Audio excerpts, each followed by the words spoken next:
নমস্কার, আমি Arnab. Rishibani institute of বৈদিক অ্যাস্ট্রোলজির আরও একটা নতুন পর্বে আপনাদের সকলকে স্বাগত জানাই। আজকে আমি আবারও চলে এসেছি শান্তনুদার কাছে আমাদের প্রত্যেক দিনের আলোচনা পর্বে, যিনি আমাদের বিভিন্ন তথ্যের সমৃদ্ধ করে তোলেন এবং আমাদের জীবনের চলার পথকে আরেকটু মসৃণ করতে সাহায্য করেন। তিনি হলেন শান্তনুদে। নমস্কার সকলকে। নমস্কার শান্তনুদা। আমরা এই নতুন বছর, বাংলার নতুন বছরে প্রবেশ করার পর রাহু এবং কেতু নিয়ে বিভিন্ন পর্বে আলোচনা করছি এবং এর আগের পর্বে আমরা জেনেছিলাম রাহু এবং কেতুর সম্পর্কে পুরাণে কী বলা আছে বা পৌরাণিক দিক, পুরাণে আমরা রাহু এবং কেতু সম্পর্কে কী কী জানতে পারি সে বিষয়ে তুমি আমাদের জানিয়েছিলে। কিন্তু আজকে প্রথমেই যেটা জানতে চাইব যে আমরা পুরাণের কী কী রাহু এবং কেতুর উল্লেখ আছে তা তো জানলাম, কিন্তু এর বাস্তবিক সত্যতা কতটা সে বিষয়টা একটু তোমার থেকে জানবো। সত্য অসত্য বা এই রাহু কেতু এর প্রভাব, এইটা নিয়ে আমরা ডিসকাস করব। তবে তার আগে যে মেকানিজম আমাদের প্রাচীন মুনি ঋষি বা গ্রন্থকার তারা ব্যাখ্যা করার চেষ্টা করেছিলেন সেটা একটু ক্লিয়ার হওয়া দরকার। তো আমরা এই যে সমুদ্র মন্থন, এই ব্যাপারটা আমরা যে পড়েছি, এই ব্যাপারটা সমুদ্র মন্থন, এই বিষয়টার মধ্যে রয়েছে বিভিন্ন পজিটিভ এনার্জি, নেগেটিভ এনার্জির মধ্যে ইন্টারাকশন এবং সমস্ত জায়গাতে কিন্তু রোটেশন রয়েছে। আমরা যদি নক্ষত্রগুলোকে দেখি, তারা রোটেট করছে, নীহারিকা সেখানে রোটেশন দেখতে পাওয়া যাচ্ছে, আমাদের সূর্য বা সৌরমণ্ডল সেখানে রোটেশন দেখতে পাওয়া যাচ্ছে, পৃথিবী সে রোটেট করছে, পৃথিবীর চারপাশে চাঁদ সে রোটেট করছে, আরেকটু ভেতরে আসলে পরে আমাদের পরমাণু, সেখানে ইলেকট্রন, প্রোটন, নিউট্রন এরা সবাই রোটেট করছে। তো এই পর্যন্ত আমরা যে জানতে পেরেছি, তো সমস্ত জায়গায় কিন্তু এই রোটেশন ব্যাপারটা রয়েছে এবং এই যে প্ল্যানেটারি রোটেশন কিংবা আমাদের যে মলিকুলার স্টেটের রোটেশন, এটাকেই কিন্তু রিপ্রেজেন্ট করে সমুদ্র মন্থনের সেই রোটেশন। সেখান থেকে এরপরে আমরা যদি চলে আসি আমাদের অমৃত এই ব্যাপারটাতে, অমৃত হচ্ছে purest form of any compound, একদম বেস্ট পার্টটা, সবচেয়ে ভালো নিখাদ একটা পার্ট। তো এই অংশটাকে গ্রহণ করবার জন্য মনকে যে স্টেটে নিয়ে আসতে হবে, শান্তি, একটা বিনোদনমূলক স্টেটে নিয়ে আসা, তো সেই জায়গাটাতে নিয়ে আসা একটা এনভায়রনমেন্ট, সেই এনভায়রনমেন্টের যে রিকোয়ারমেন্ট সেটাই কিন্তু ফুলফিল করছেন মোহিনী অবতার। এরপরে আমরা দেখতে পাচ্ছি যে চন্দ্র এবং সূর্য, তারা কিন্তু আইডেন্টিফাই করতে পারলেন যে একজন ইন্ট্রুডার, একজন অনুপ্রবেশকারী ঢুকে পড়েছে। তাদেরকে অন্য দেবতারা আবিষ্কার করতে পারতেন, ইন্দ্র আবিষ্কার করতে পারতেন বা বরুণ আবিষ্কার করতে পারতেন, কিন্তু এখানে পৌরাণিক কাহিনীকাররা দেখিয়েছেন যে সূর্য এবং চন্দ্র তারাই কিন্তু আইডেন্টিফাই করলেন সর্বাণুকে। তো সূর্য ইন্ডিকেট করে জ্যোতিষশাস্ত্রে আত্মা, আর চন্দ্র ইন্ডিকেট করে মন। তাহলে এই মন এবং আত্মা, এই দুটি মিলে সৃষ্টি হয় আমাদের চেতন সত্তা। তো এই চেতন সত্তা তারা আইডেন্টিফাই করতে পারলো যে একটা নেগেটিভ এলিমেন্ট আমাদের মধ্যে ঢুকে পড়েছে। তা ভগবান বিষ্ণুকে জানানোর পরে, অর্থাৎ সুপ্রিম অথরিটিকে জানানোর পরে, তিনি একটা রোটেটিং ওয়েপন চক্র, যেটা রোটেট করতে করতে করতে করতে এগিয়ে গেল, সেটা দিয়ে সর্বাণুর মাথাটা আলাদা করে দিলেন। আর একটু বেশি কাটতে পারতেন, দুটো হাত নিয়ে কাটতে পারতেন, কিন্তু সেটা না করে ঠিক এই পর্যন্ত কাটলেন, গলা পর্যন্ত।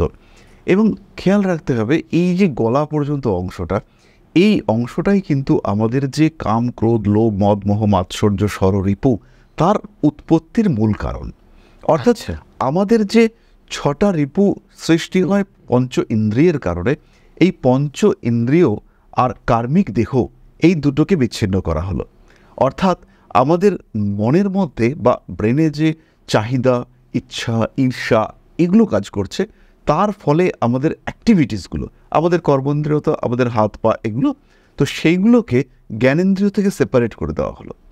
ফলে এখানে একটা চেতন সত্তা আর কার্মিক প্রবণতা, এই দুটোর মধ্যে একটা গ্যাপ তৈরি করে দেওয়া হলো। ফলে রাহু এবং কেতুকে যে আলাদা করা হলো একটা অসাধারণ পদ্ধতিতে, দেহ, মন এদেরকে এই যে সেপারেট করিয়ে দেওয়া হলো, এই বিষয়টিকে অত্যন্ত দক্ষতার সঙ্গে রাহু কেতুর মাধ্যমে উপস্থাপন করা হলো। এরপর আমরা যে বিষয়টা শান্তনুদা তোমার কাছ থেকে জানতে চাইব সেটা হলো এই রাহু কেতুর বর্তমান অবস্থানটা ঠিক কোথায়। রিসেন্ট, অর্থাৎ এই 1432 শুরু হওয়ার সঙ্গে সঙ্গে আমরা বারবার বলেছি যে রাহু এবং কেতু এরা কিন্তু ক্ষেত্র পরিবর্তন করছে। রাহু প্রবেশ করবে কুম্ভ রাশিতে, মীন থেকে কুম্ভে চলে আসবে, আর কেতু সে কিন্তু কন্যা থেকে সিংহতে প্রবেশ করবে। আমি টাইমগুলো একটু স্পেসিফাই করে দেবো, কারণ এই রাহু কেতুর যে মুভমেন্ট এটা ভীষণ ইম্পর্ট্যান্ট। এবং এখানে রাহু তার নিজের নক্ষত্র শতভিষায় একটা বড় সময় থাকছে, কেতু তার নিজের নক্ষত্র মঘায় একটা বড় সময় ধরে থাকছে।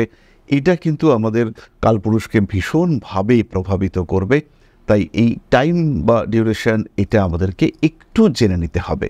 প্রথমেই বলি 18ই মে রাহু এবং কেতু এরা যথাক্রমে কুম্ভ রাশিতে এবং সিংহ রাশিতে প্রবেশ করছে। এর মধ্যে রাহু শতভিষা নক্ষত্রে প্রবেশ করবে 20 নভেম্বর 2025, অর্থাৎ এই বছরের শেষে রাহু শতভিষায় প্রবেশ করছে। এটা কন্টিনিউ করবে 2 আগস্ট পর্যন্ত, অর্থাৎ প্রায় 10 মাস রাহু কিন্তু শতভিষা নক্ষত্রে থাকবে। অন্যদিকে কেতু সে 1 এপ্রিল 2026 প্রবেশ করছে মঘা নক্ষত্রে, 5 ডিসেম্বর 2026 পর্যন্ত সে থাকবে। তাই 20 নভেম্বর 2025 থেকে 2 আগস্ট 2026, আর অন্যদিকে 1 এপ্রিল 2026 থেকে 5 ডিসেম্বর 2026, এই দুটো সময় এটা কিন্তু ভীষণভাবে গুরুত্বপূর্ণ। এবং এই সময় আমাদের মন, দেহ, অ্যাক্টিভিটি, পারিপার্শ্বিক ইভেন্ট, এনভায়রনমেন্ট প্রত্যেকটি জায়গায় কিন্তু আমরা কম বেশি পরিবর্তন, ডিস্টারবেন্সেস সেগুলোকে দেখতে পাবো, ফেস করব বেশ কিছু অশান্তিকর পরিস্থিতি। সাধারণ কিছু বিষয় এখনই শুরু হয়েছে, মানুষের মধ্যে উগ্রতা, অ্যাংজাইটি এগুলো বাড়তে দেখতে পাওয়া যাবে। যাই হোক না কেন, যতটা সম্ভব আমরা নিয়ন্ত্রিত থাকবার চেষ্টা করব। আর আমরা এবার চলে যাব অর্ণবের পরবর্তী প্রশ্নে। শান্তনুদা, ঠিক তোমার কথা রেস ধরেই বলি, প্রশ্ন তো অবশ্যই করব। আমরা আগের পর্বগুলোতে দুটো রাশি সম্পর্কে জেনেছি, মানে রাহু এবং কেতুর কি প্রভাব পড়তে পারে। আজকে জানবো মিথুন রাশির উপর রাহু এবং কেতুর কি প্রভাব পড়ছে বা আগামী দিনে পড়তে চলেছে। তো আমরা মূলত এই সঞ্চারটা নিয়ে আলোচনা করি। মিথুনের ক্ষেত্রে কিন্তু 9th হাউসে রাহু ঢুকছে। 9th হাউস হচ্ছে হাউস অফ ফেট, ভাগ্যের ঘর। সেইখানে যখন রাহু প্রবেশ করছে, এই সময় কিন্তু একটা মিথুনের ক্ষেত্রে ধর্ম সংক্রান্ত উন্মাদনা, একটা অস্থিরতার মধ্যে জড়িয়ে যাওয়া, তার একটা টেন্ডেন্সি তৈরি হতে পারে। দ্বিতীয় বিষয় যেটা, সেটা হলো হায়ার এডুকেশন এবং অ্যাব্রড যাওয়া, বিদেশ যাত্রা, উচ্চবিদ্যার জন্য একটা টেন্ডেন্সি মিথুনের ক্ষেত্রে তৈরি হবে।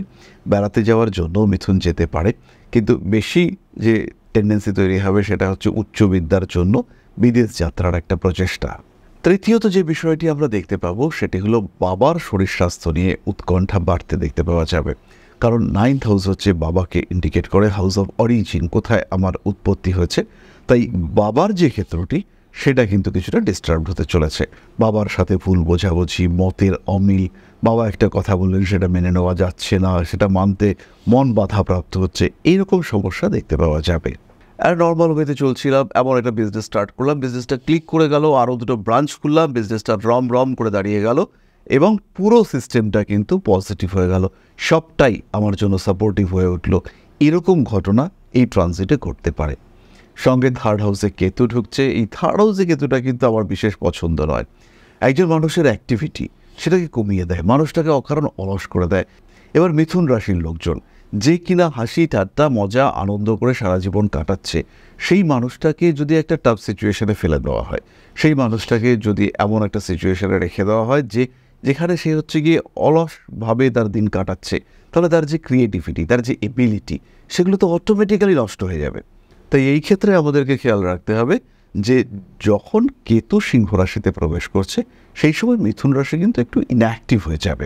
এবং এই যে মিথুন রাশি বা লগ্নের মানুষজন তারা ইনঅ্যাক্টিভ হয়ে যাচ্ছে, তার সুযোগ কিন্তু নেবে পারিপার্শ্বিক মানুষজন। বন্ধুর জায়গায় শত্রু, বন্ধু ভাবছেন মিথুন, কিন্তু আলটিমেটলি মানুষটা শত্রু।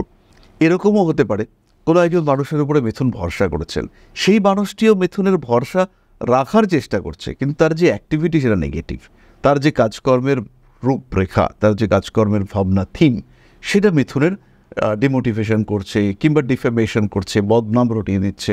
আশেপাশের মানুষরা ভাবছেন যে ও বাবা, মিথুন রাশির এই মানুষটা অ্যাকচুয়ালি এরকম, কি সাংঘাতিক, কী ভেবে ওর সঙ্গে মিশেছিলাম, আর ও কীরকম মানুষ।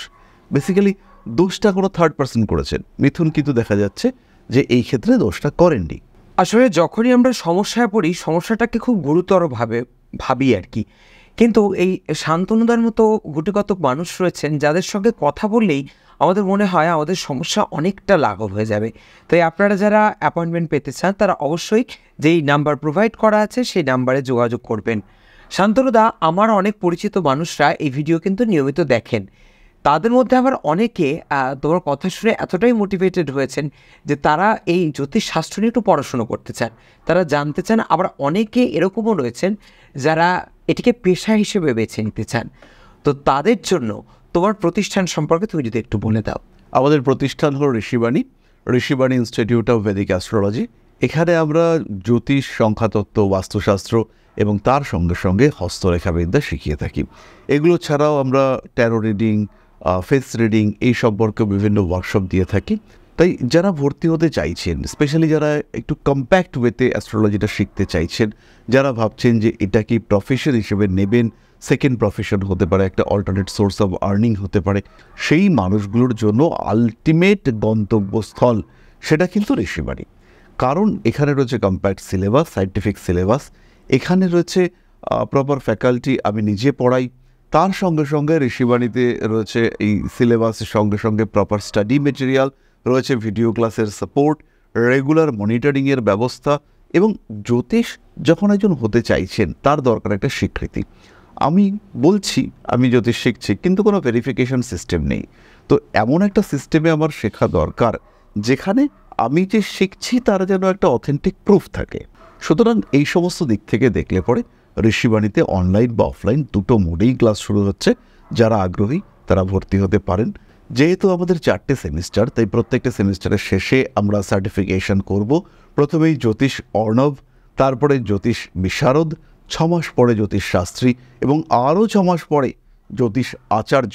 এই সার্টিফিকেশন আমরা করব এবং সেই ক্ষেত্রে education, certification, authenticity, backup, support সমস্ত দিক থেকে দেখলে পরে ঋষিবাণী টোটালি ডিফারেন্ট।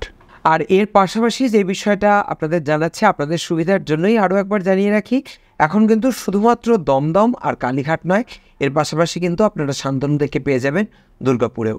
তবে সে বিষয়ে বিস্তারিত জানার জন্য আমাদের ফোন নাম্বারে অবশ্যই ফোন করতে হবে। ফোন করলে আপনারা জানতে পারবেন বিস্তারিত। আজকের পর্ব আমরা এখানেই শেষ করব। আবারও আগামী দিনে হাজির হব নতুন কোনো বিষয় নিয়ে, নতুন কোনো টপিক নিয়ে। আজ এ পর্যন্তই, ভালো থাকবেন সবাই। নমস্কার। নমস্কার। জয় মা আদিশক্তি।